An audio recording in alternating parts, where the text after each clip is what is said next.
Now, today discuss is a randomized algorithm. First of all, what is a randomized algorithm and why we are need in randomized algorithm?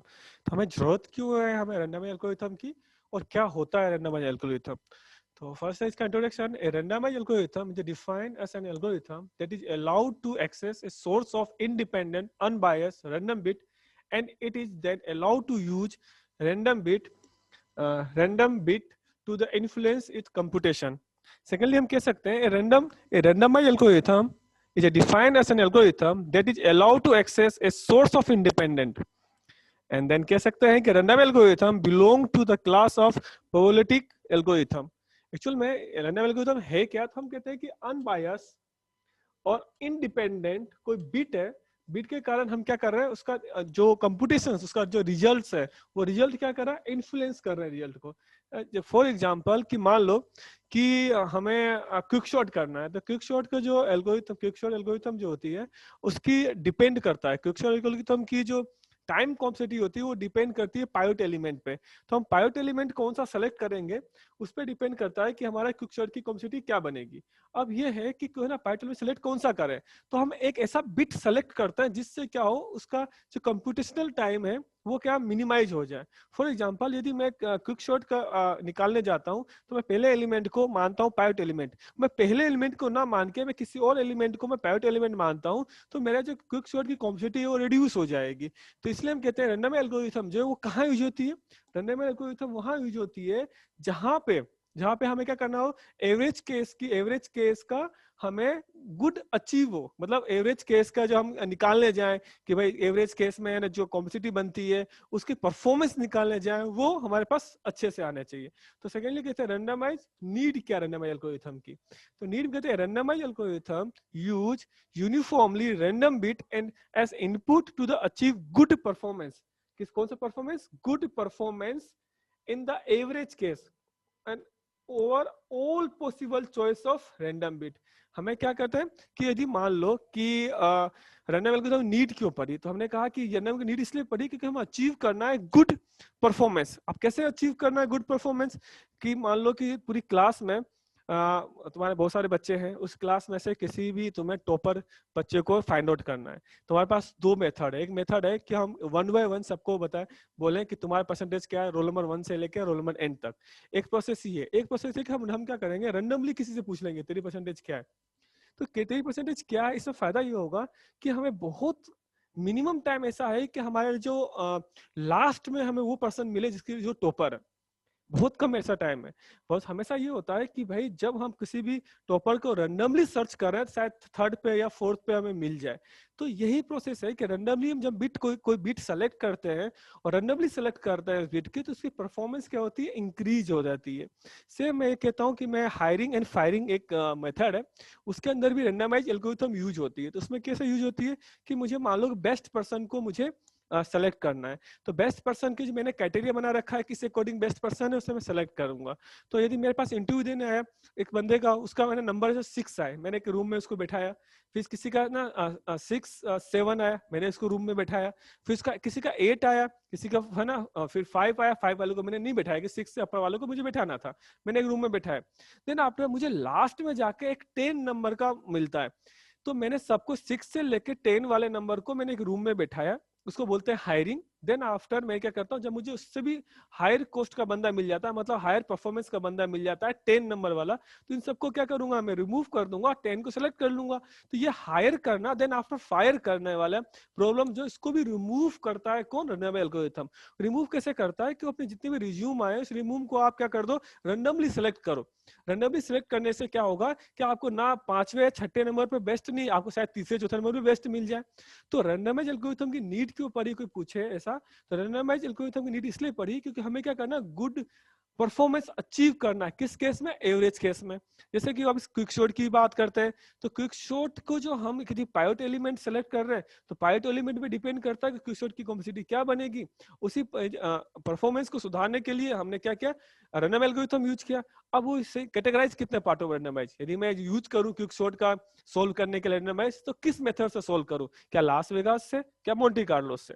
तो मैं कह सकता हूं कि randomise algorithm can be categorized into two classes, Las Vegas classes and Monte Carlos. ठीक है। Las Vegas class कौन सी होती है? लास वेगास क्लास ऐसी क्लासेस होती है जो रैंडमाइज में उसकी हम टाइम डिटरमाइन नहीं कर सकते कि कितने टाइम में एग्जीक्यूशन होगा इसका, लेकिन हमेशा आंसर जो आएगा वो 100% करेक्ट आएगा या फिर फेलियर आएगा। मतलब लास वेगास क्या कहती है? लास वेगास कहती है कि अब जब भी तुम रैंडमाइज एल्गोरिथम को लास वेगास क्लास के अकॉर्डिंग तुम सोल्व करना चाह रहे हो, तो उसका जो टाइम आएगा वो हम कभी भी नहीं निकाल पाएंगे कि टाइम कितने में, क्योंकि नॉन डिटर्मिनिस्टिक टाइम निकलता, टाइम हमें पता नहीं होता। लेकिन हाँ, उसका जो हमेशा जो आंसर आएगा या तो करेक्ट आएगा या फिर क्या आएगा उसका आंसर, या फिर फेलियर आएगा। और मोंटी कार्लोस क्या कहता है? मोंटी कार्लोस कहता है कि हम टाइम डिटरमाइन कर सकते हैं, मतलब टाइम डिटर्मिनिस्टिक है, मतलब उसकी जो कॉम्प्लेक्सिटी वो डिटरमाइन कर सकते हैं, लेकिन आंसर क्या आएगा, आंसर क्या आएगा वो प्रोबेबिलिटी पे डिपेंड करता है। वो करेक्ट मे बी करेक्ट है, मे बी करेक्ट है या मे बी करेक्ट नहीं है। तो नेक्स्ट हम देखना चाह रहे हैं,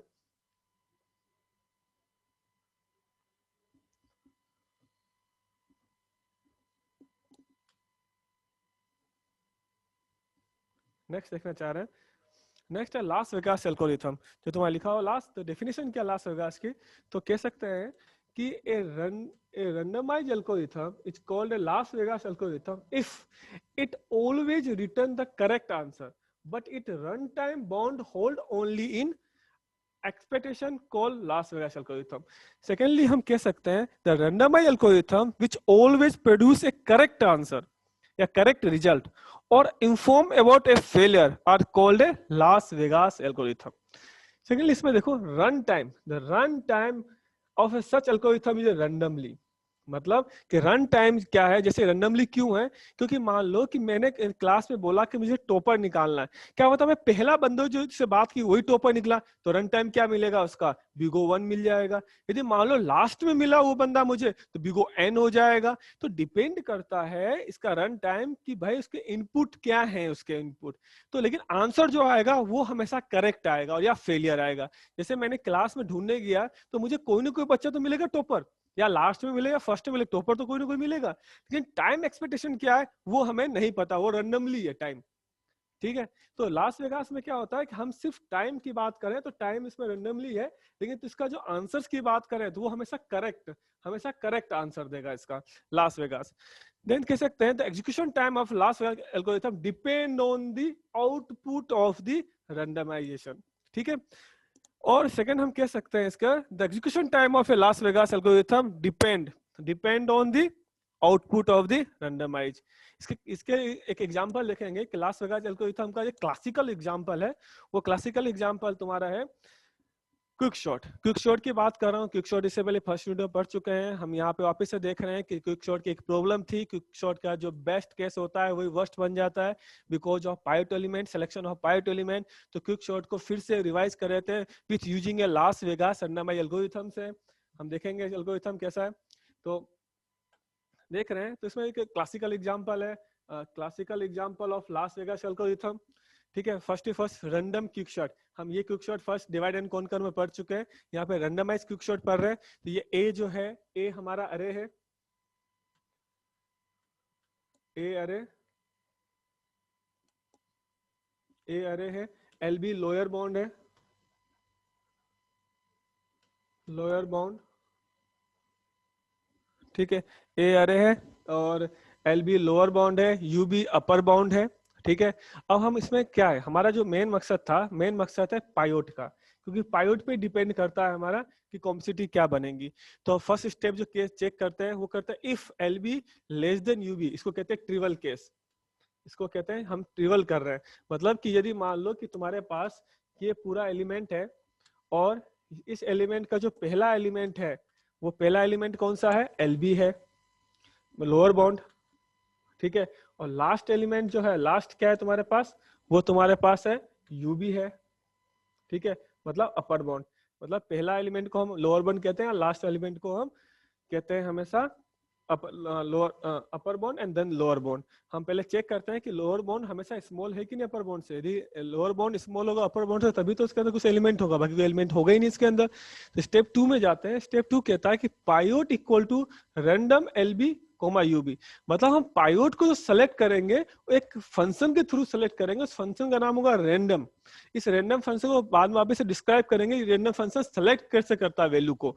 तो पाइवट एलिमेंट जो सेलेक्ट होगा वो रैंडमली सेलेक्ट होगा, वो फर्स्ट एलिमेंट नहीं होगा, वो सेकंड एलिमेंट नहीं होगा, रैंडमली किसी भी एलिमेंट को पाइवट एलिमेंट बना दिया जाएगा। देन आफ्टर हम करेंगे p equal to partition pivot lb ub। अब जो पाइवट को हमने सेलेक्ट किया वो lb ub के साथ में पार्टीशन होगा। पार्टीशन करने के बाद दो पार्टों में टूट जाता है ये। पहला पार्ट जो बनेगा वो दो पार्टों में, मान लो ये टूटा है दो पार्टों में। एक सेकंड रुकना।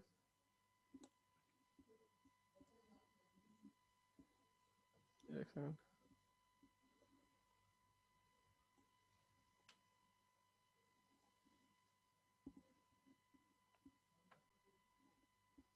तो वापस हम देखते हैं कि partition p equal to partition, तो पार्टीशन पाइवट lb। तो अब यदि मान लो कि तुम्हारे पास ये तुम्हारे पास पूरी पूरी अरे है ये, तो अरे में से यदि मान लो पार्टीशन हमने यहाँ से पार्टीशन किया, फिर देखना एक बार, यहाँ से हमने पार्टीशन किया, यहाँ से हमने पार्टीशन किया, तो पार्टीशन यहाँ से करने में क्या होगा, ये जो कहलाएगा एस, ये जो कहलाएगा क्या कहलाएगा यूबी, और ये मान लो कि p है, तो कहाँ तक चलना है इसको, p-1 तक चलना है, ठीक है। और यदि मान लो कि ये p पार्टीशन यहाँ पे हो गया, तो कहाँ से चलेगा, ये p+1 से लेकर ub तक चलेगा, ठीक है। तो हमारे पास क्या है, दो, एक ये एलिमेंट और एक ये, दो हमारे पास दो पार्टीशन आ जाएंगे, दो बार रैंडमली क्विकसॉर्ट चलेगा। ये तो हो गया कि हम पाइवट एलिमेंट को रैंडमली सेलेक्ट करके देन आफ्टर क्विकसॉर्ट अप्लाई करते हैं। ये हमने उसमें डिवाइड एंड कॉन्कर भी पढ़ रखा था। यहाँ मेजरली पढ़ने वाली बात जो है वो है रैंडम, ये वाला हमें फंक्शन पढ़ना है कि रैंडम फंक्शन कैसे वर्क करता है। तो हम नेक्स्ट स्लाइड में देखेंगे कि हमारा रैंडम फंक्शन हमारा कैसे वर्क करता है। तो रैंडम फंक्शन जो वर्क करता है हमारा वो ऐसे करता है, इट यूज, रैंडम फंक्शन हम देख रहे हैं कैसे वर्क करता है, तो it use and individual function random which give and real value between the 0 and 1 generated by ये pseudo random number generator. Pseudo number generator कैसे जनरेट करेगा कि ये रैंडम तुम्हारा है, ये x जैसे मतलब इसमें lb हो गया और y जो हो गया ub हो गया, तो फर्स्ट स्टेप में चेक करेगा if lb less than U LB less than UB या x लेस देन y, यदि ऐसा है तो रिटर्न करेगा ये रैंडम, ये इनबिल्ट फंक्शन है, ये inbuilt pseudo random number generate करता है ये 0 या 1 के करके। इसकी वैल्यू या तो क्या होगी 0 होगी या वैल्यू क्या होगी इसकी 1 होगी, ठीक है। अब हम निकालते हैं कि भाई जो बाय एग्जांपल देखते हैं, suppose we need a random number 2 to 8, we can calculate, कैसे कैलकुलेट करेंगे, तो कहेंगे कि x इक्वल टू 2 हमारा क्या है, हमारे पास नंबर है, ठीक है। किसके लिए नंबर है हमारे पास, ये हमारे निकालना है हमें कि ये एक ऐसा x की वैल्यू मान लो कि 2 है, देन आफ्टर y की वैल्यू तुम्हारे पास जो वो 8 है। हम कहते हैं x की वैल्यू हमारा, क्योंकि ये लोअर बाउंड है 2 है और y की वैल्यू तुम्हारे पास 8 है। यदि मैक्सिमम के लिए निकालना जाए, मैक्सिमम के लिए मतलब कि जब रैंडम की वैल्यू 1 हो, जब रैंडम की वैल्यू 1 होगा तब क्या वैल्यू होगा 2 + 6 8, एंड जब रैंडम की वैल्यू 0 होगी तब क्या होगा, यहाँ पे यहाँ रैंडम की वैल्यू यदि 0 होगी तो 2 प्लस के बाद ये 0 के बाद 6 - 2, ठीक है, 6 - 2 होगा। तो हम यहाँ पे वैल्यू देख पाएंगे, तो वैल्यू यहाँ पे क्या आएगा, हमेशा 2 आएगा। तो हमने ये निकालने की कोशिश की कि यदि हम रैंडम नंबर कैसे जनरेट होगा, हमने इससे पहले वाला जो हमारे पास एल्गोरिथम थी, ये एल्गोरिथम देखो, यहाँ पे हमने कहा इस बिट को निकालने की कोशिश कर रहे थे कि रैंडम बिट पाइट एलिमेंट को कैसे सेलेक्ट करता है, तो which using a inbuilt function random, randomly कोई भी नंबर सेलेक्ट करता है with using a random function जो कि क्या है 0 और 1 की तरह है। तो हमने लास वेगास के लिए हमने देखा कि लास वेगास जो है वो क्विक शॉट को सोल्व करने के लिए एक बेस्ट एग्जाम्पल है। और लास वेगास में हमने एक चीज और देखी है कि लास वेगास हमेशा करेक्ट आंसर देता है, लेकिन टाइम कितना लगेगा वो हमें नहीं बताता। टाइम रैंडमली टाइम है, हमें क्या पता पहले यदि तुमने फर्स्ट में से ना पाइट एलिमेंट सेलेक्ट किया वो वहीं रह गया तो टाइम बेस्ट है, यदि वो एलिमेंट तुम्हें लास्ट में तुम ढूंढने गए लास्ट में मिला जो तुमने सेलेक्ट किया तो वर्स्ट चला जाएगा इस चीज में, इसलिए इसका टाइम नहीं, लेकिन आंसर हमेशा करेक्ट आएगा। देन आफ्टर हम देखते हैं कि सेकंड जो क्लास है हमारी, वो क्लास है हमारी मोंटी कार्लोस की। तो मोंटी कार्लोस क्या है, तो मोंटी कार्लोस एक्चुअल में 1940 में डेवलप किया था। मोंटी कार्लोस 1940 में ये एक्चुअली आया था ये, ठीक है। हम कह सकते हैं कि Monte Carlo algorithm is one whose running time is deterministic. Running time क्या होता है इसका, डिटर्मिनिस्टिक होता है।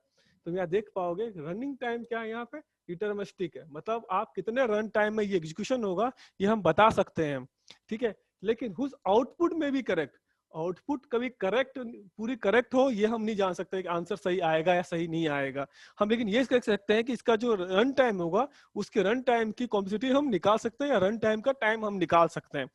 तो कह सकते हैं Monte Carlo algorithm one whose running time is deterministic but whose output may be correct only with a certain probability, ठीक है। then after second case Monte Carlo method are a class of computational algorithm that rely on repeated random sampling to compute their result।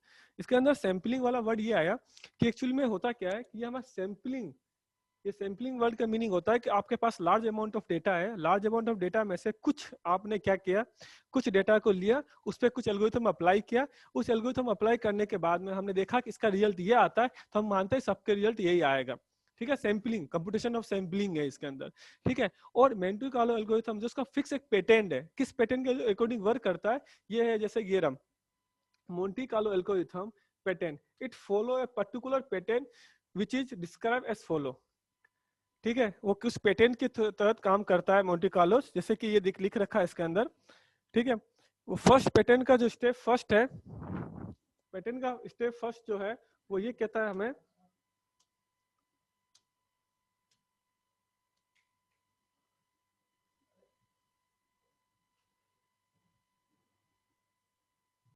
तो वापस हम देख रहे हैं इसके अंदर कि मोंटे कार्लो मेथड का पेटेंट, फिक्स पेटेंट क्या है मोंटे कार्लो एल्गोरिथम का। तो हम पेटेंट की बात करें तो इसका फर्स्ट स्टेप जो कहता है define a domain of possible input.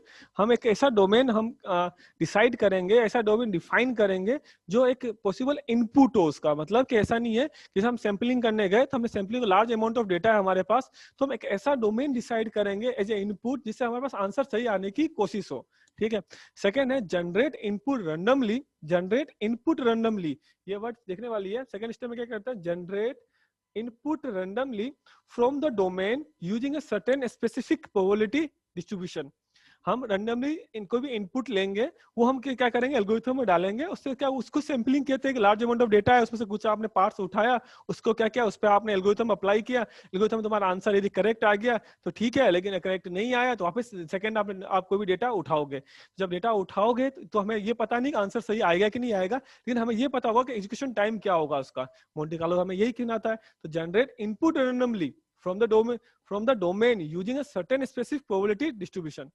Third step इसकी कहती है पैटर्न में, perform a deterministic computation using the input.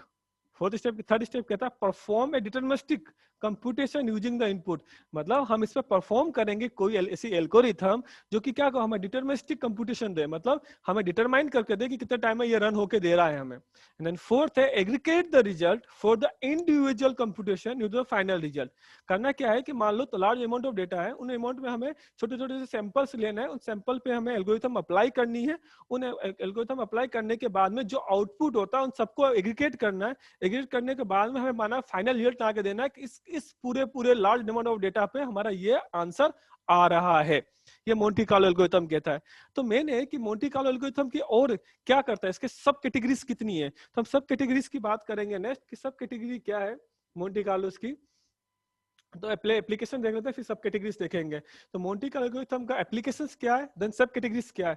Application है, फर्स्ट एप्लीकेशन है for simulating physical and mathematical system.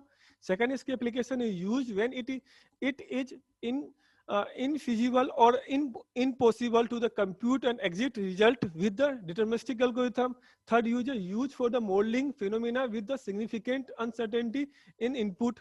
ठीक है, ये तीन इसके एप्लीकेशंस है। देन कंपोनेंट में आता है, पहले कंपोनेंट है प्रोबेबिलिटी डिस्ट्रीब्यूशन फंक्शन, सेकंड इसका कंपोनेंट है रैंडम नंबर जनरेटर, थर्ड आता है सैम्पलिंग यूनिट, फोर्थ आता है स्कोरिंग, ये इसके कंपोनेंट है। देन आता है error estimations, variable reduction techniques and the parallelization and vectorization, ये इनके सारे हैं। देन आफ्टर आता है कि भाई ये तो ठीक है, इसके बाद हमारे पास आता है कि सब टाइप्स कितने टाइप्स के होते हैं रैंडम एल्गोरिथम। तो हम कहते हैं मोंटे कार्लो एल्गोरिथम जो है फॉर ए डिसीजन प्रॉब्लम है जो टू सब टाइप्स, एक ये तो सब टाइप है one side error and second है टू साइड एरर। पहले का नाम है one side error and second का नाम है टू साइड एरर। तो वन साइड एरर क्या होता है? तो हम कहेंगे one side error Monte Carlo's algorithm give correct answer at one side and may give incorrect at other side. हम दूसरे लैंग्वेज इसको बोल सकते हैं कि हमारे पास एक साइड से तो क्या है, आंसर करेक्ट है, लेकिन दूसरे साइड से आंसर क्या आ रहा है तुम्हारे पास, इनकरेक्ट आ रहा है. For example, if the algorithm answer no, मतलब किसी आंसर ने नो दिया, आंसर एक साइड से दिया कि नो, तुम्हारे पास आ रहा है कि नो, ठीक है, नो आंसर दिया, नो, तो इट इज करेक्ट 100%. मतलब हम चाहते हैं कि हमारे पास जो है वो उसका यदि नो आंसर चाहते हैं तो हम कहते हैं कि 100% करेक्ट है of time. But if it answer yes, it not be correct every time. यदि हम चाहते हैं कि if the algorithm answer no, algorithm का आंसर नो होना चाहिए तो 100% करेक्ट है. लेकिन if it answer yes, it may not be correct every time. दूसरे लैंग्वेज कहते हैं if the algorithm answer yes, second में कहते हैं हम एल्गोरिथम का आंसर यस चाहते हैं, then it is correct answer 100% of time. But if it answer no, it may not be a correct every time. इसको कहते हैं वन साइड एरर. मतलब एक साइड हम जो आंसर चाहते हैं, दूसरा जो आंसर हमें अनएक्सपेक्टेड आता है हमारे पास. जैसे हमने नो चाह रहे थे, यस आ गया, हम यस चाह रहे थे और नो आ गया. यदि यस सारे एल्गोरिथम का आंसर यस आए तो हम कहेंगे कि पूरी करेक्ट आंसर दे रहा है. लेकिन ऐसा कभी होगा नहीं, क्योंकि हम number of large amount of data में जब सैंपलिंग कुछ पार्ट्स ऑफ डेटा उठाते हैं, उस पर हम एल्गोरिथम अप्लाई करते हैं, जरूरी नहीं कि जो हम एक्सपेक्ट करते हैं वही आंसर हमारे पास आए. सेम कहते हैं कि टू साइड एरर क्या है, तो हम कहते हैं Monte Carlo algorithm which error on the both side of the decision, it's called two side error algorithm. कैसे? It does not give any answer yes or no with 100% accuracy. मतलब वहाँ पे तो एक साइड तो बस 100% दे रहा था, एक साइड 100 में भी दे रहा था. वहाँ पे जैसे नो चाहिए हमें, यदि नो पूरा दे दे तो 100% एक्यूरेंस, नो नहीं दे तो मतलब यस दे दे तो भाई कुछ एरर आ रही है.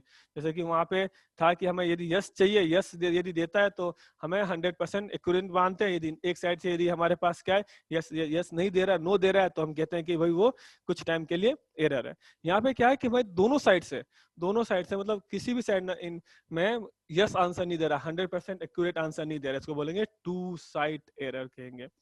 तो ये कुछ लास वेगास और मोंटी कार्लोस एल्गोरिथम्स की कुछ डेफिनेशन कुछ थी.